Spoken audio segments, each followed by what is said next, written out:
Kalau kita perhatikan ekonomi global, kita di bulan April kemarin cukup gembira karena ternyata World Economic Outlook (IMF) merevisi pertumbuhan ekonomi dunia.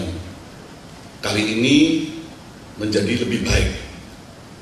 Pertumbuhan ekonomi dunia yang tadinya 3,3 setelah diturunkan dari 4,44 jadi 3,3, sekarang ditingkatkan menjadi 3,5, dan itu adalah proyeksi tahun 2012. Tapi kalau kita perhatikan sebetulnya kondisi di dunia masih penuh dengan ketidakpastian.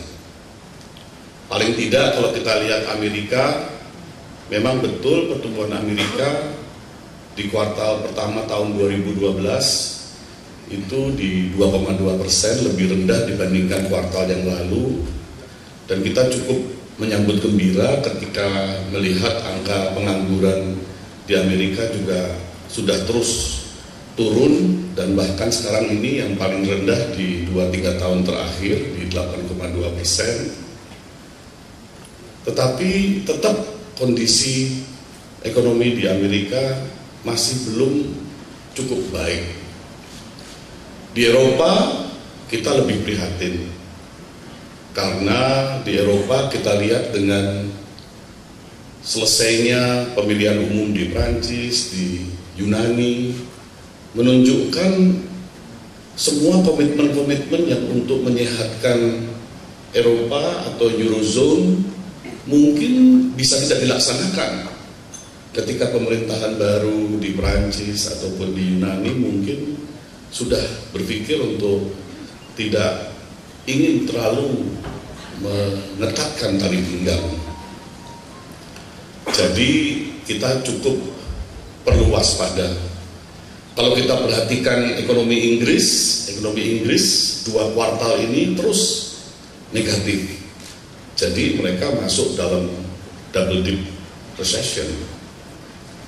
Kalau kita lihat India mengalami pertumbuhan ekonomi yang rendah, terkoreksi menjadi 6,1%. Pertumbuhan ekonomi di Cina juga terendah selama 3 tahun terakhir di 8,1%. Bahkan kalau kita lihat India terakhir, current account defisitnya begitu besar, dan dia memperoleh koreksi ratings menjadi negatif.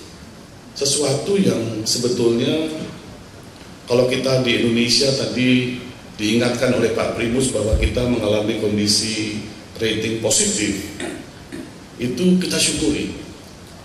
Karena biar bagaimana di tahun 2011-2012 ini Indonesia memperoleh rating ya setelah 14 tahun kita non-investment grade, sekarang kita menjadi investment grade, baik itu dari Fitch maupun Moody's. Bahkan OECD pun sudah meningkatkan rating Indonesia.